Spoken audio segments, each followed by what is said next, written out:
The presentation boards for Green Tomorrow, my revolutionary sustainable housing project, stood proudly in my home office. 5 years of research, countless sleepless nights, and my entire savings had gone into developing this eco-friendly housing concept that could transform urban living. Tomorrow I would finally present it to Valley Development Corporation, the biggest real estate developer in the city. My phone buzzed. My brother Michael probably calling to wish me luck. Despite our competitive relationship, he was still family. I picked up, putting him on speaker as I made final adjustments to my presentation. "Hey Emma." His voice carried that familiar smugness I'd grown up hearing. "Guess who just left Valley Development's offices?" My hand froze over the presentation boards. "Michael." You should have seen their faces when I showed them the Green Tomorrow project. They loved it. Starting development next month. The world tilted sideways. "What? That's my project. How did you?" "Oh, come on, sis."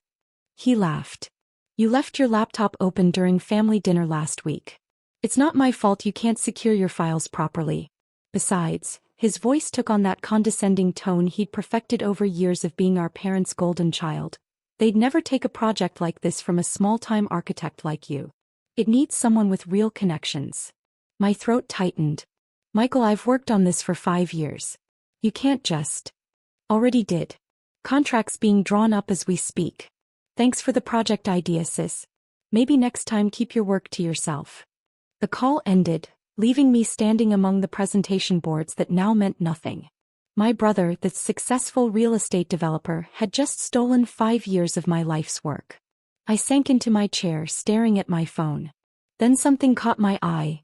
An email notification from Davidson Properties, the investment firm I'd been quietly building over the past decade.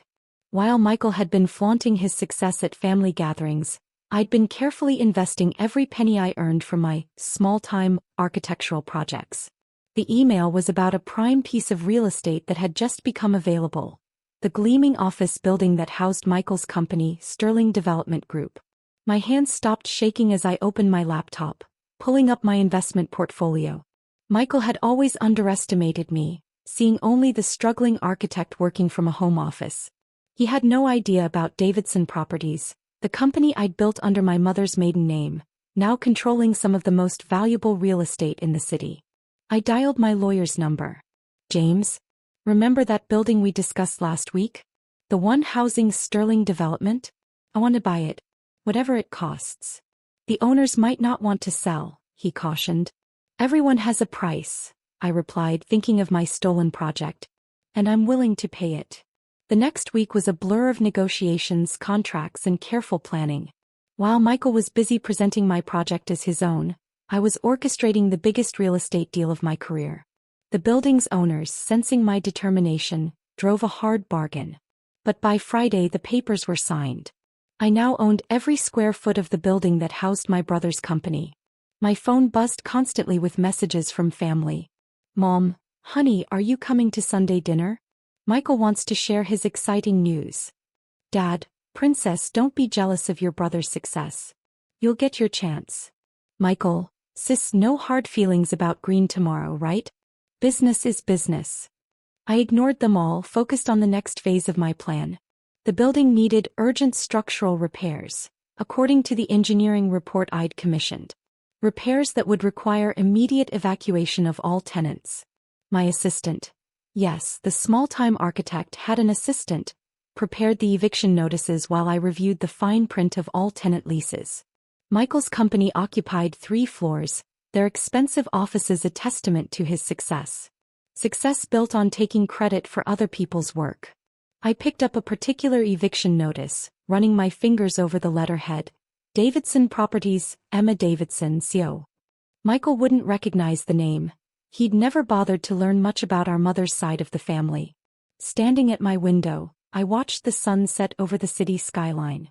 Tomorrow, while Michael was probably bragging about his brilliant Green Tomorrow project at some business lunch, his entire company would find themselves locked out of their offices. Sometimes karma needs a little help. And sometimes the best revenge isn't just taking back what's yours. It's taking everything they thought they couldn't lose. My phone buzzed again. An email from Valley Development Corporation, responding to my cancelled presentation request. We regret to inform you that we've accepted a similar proposal from Sterling Development Group. I smiled, composing a reply. No worries. I believe Sterling Development will be experiencing some structural changes in the near future. Tomorrow would bring a very different kind of development project. One where the foundation wasn't concrete and steel but justice. Let Michael gloat about stealing my project. He was about to learn that some victories come with hidden costs. And some small-time architects have bigger plans than he could imagine. Monday morning arrived with perfect timing. I sat in my car across the street from Sterling Development Group's building, my building now, watching the chaos unfold. Security guards posted eviction notices on every entrance while confused employees gathered outside, many still clutching their morning coffee cups. At exactly 8:30 a.m., Michael's black Mercedes screeched into his reserved parking spot. I watched through my tinted windows as he pushed through the crowd, his expensive suit already showing signs of distress. What do you mean we can't enter?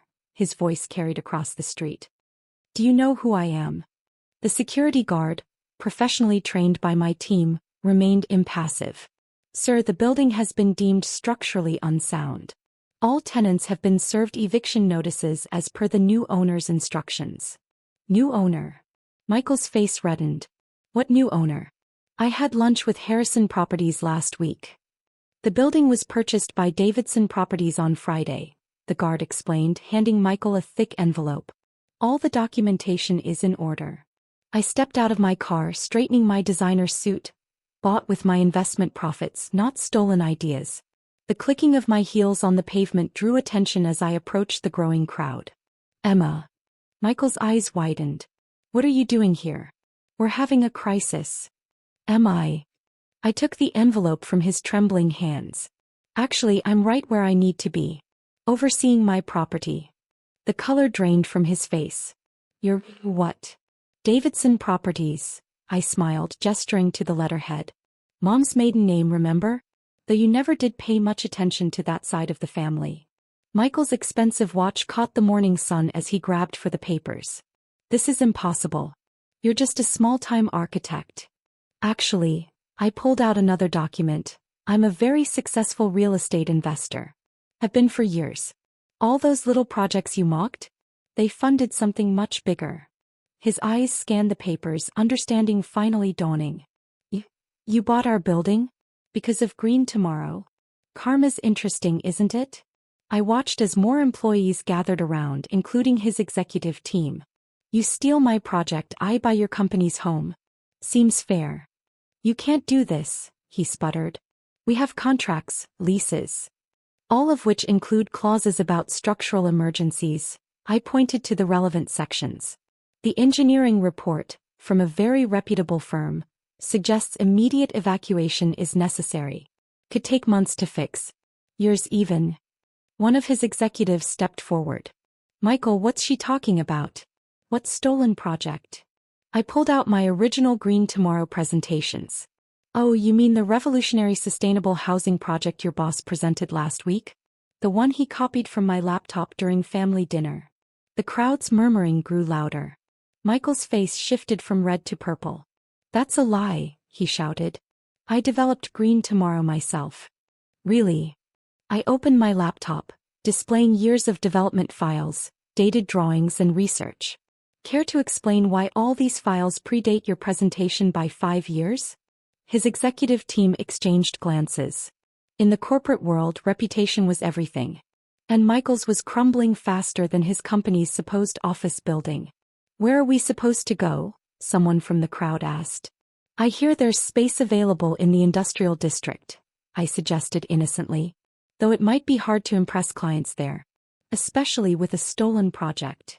Michael lunged forward, but security stepped between us. You're destroying everything I've built. No, Michael. I'm exposing what you've stolen. There's a difference. I turned to his executive team. By the way, Valley Development might be interested to learn about the true origins of the project they just contracted. My phone buzzed. A message from my lawyer. Valley Development requesting urgent meeting. Word about the stolen project is spreading. I showed Michael the message, watching his carefully constructed world continue to crumble. Looks like Green Tomorrow might need a new developer. One who actually created it. Mom and Dad will never forgive you for this, he threatened. For what? Being successful? Or for stopping you from stealing someone else's work? I addressed the crowd. The building needs to be cleared by noon. Security will escort you to collect your personal belongings. As his employees began filing back inside, Michael grabbed my arm. Name your price. Everyone has one. I pulled away, straightening my sleeve. You're right. And you just paid yours. The following weeks unfolded like a masterclass in corporate karma. Valley Development, upon learning about the stolen project, not only canceled their contract with Sterling Development Group but also reached out to me directly. Turned out they preferred working with the actual creator of Green Tomorrow rather than someone who'd merely copied it. My phone rang, Michael's third call today. This time I answered. The board is calling an emergency meeting, he said without preamble. Our biggest clients are pulling out. Emma, you have to stop this. Stop what? I examined my perfectly manicured nails, paid for with legitimate business profits. The truth coming out. Your clients learning about your business practices? Or the fact that your small-time architect sister outmaneuvered you? You've made your point. His voice cracked. What do you want? I leaned back in my chair in my new office in the building I now owned. I want 5 years of my life back. I want every moment I spent developing Green Tomorrow while you mocked my little career. But since I can't have that, I'll settle for watching you face the consequences of your actions. Just then my assistant buzzed in. Ms. Davidson? The Sterling Development Board members are here for the meeting. Send them in. I smiled into the phone. Goodbye, Michael. Enjoy your board meeting. I hear the industrial district has lovely conference rooms. The board members filed in, all 7 of them looking considerably less confident than they had when approving Michael's stolen project.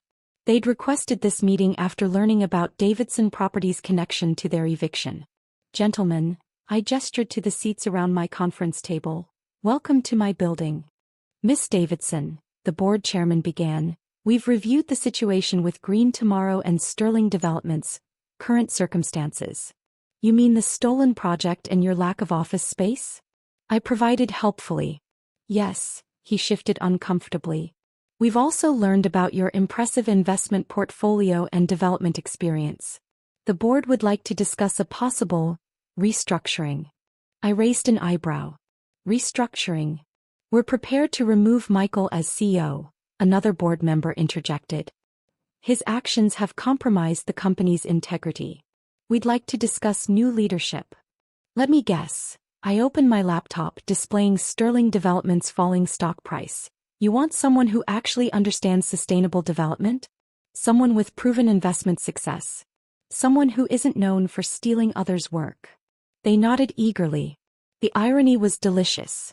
The same board that had approved Michael's stolen project now wanted the sister he'd dismissed to save their company. Here's my counteroffer. I slid a document across the table. Davidson Properties acquires Sterling Development Group. Complete merger. Your shareholders get a fair price, your employees keep their jobs. Under new management and in a new location, of course. And Michael, the chairman asked, gets exactly what he deserves. A chance to build something legitimate from the ground up. Starting as a junior architect in the new company. My phone buzzed again. A message from Valley Development. Green Tomorrow project approved. When can you start? The board members huddled together, whispering urgently. They knew their options were limited. Michael's theft had tainted their reputation, and the eviction had left them scrambling for office space. We accept, the chairman finally said. Later that evening I sat in my father's study, watching him read the merger documents. His face cycled through disbelief, shock, and finally a hint of pride. All these years, he murmured, while we thought you were struggling. I was building, I finished. Legitimately. Without stealing anyone's work. My mother hovered nearby, twisting her hands. But Michael, his career, will benefit from learning how to actually earn success, I stated firmly. Starting with proper credit for others' work. The doorbell rang. Michael, right on time for the family meeting I'd called. He walked in, his usual confidence replaced by something approaching humility. The board told me about the merger, he said quietly. And my new position? Junior architect, I confirmed. Under proper supervision, of course. Can't have any more borrowed ideas. He flinched but nodded. I deserved that. Yes, you did. I stood straightening my suit. Your orientation starts Monday. Don't be late. The industrial district traffic can be terrible. As I left my parents' house that evening, I caught my reflection in the window, no longer the small-time architect, but the CEO of a merged development empire. My phone buzzed with updates about Green Tomorrow's groundbreaking ceremony, now featuring my name as the project's true creator. Sometimes success isn't just about building buildings, it's about building justice. And sometimes the best architecture isn't in the structures we create, but in the lessons we design for those who thought they could steal our dreams. Michael would learn these lessons from his new desk in the industrial district, while I oversaw the empire I'd built honestly, one investment at a time. After all, real success leaves a legacy of integrity, not a trail of theft. And as for that eviction notice that started it all, I had it framed, a reminder that some buildings need to fall before better ones can rise in their place. Justice, like the best architecture, sometimes requires careful demolition before new construction can begin.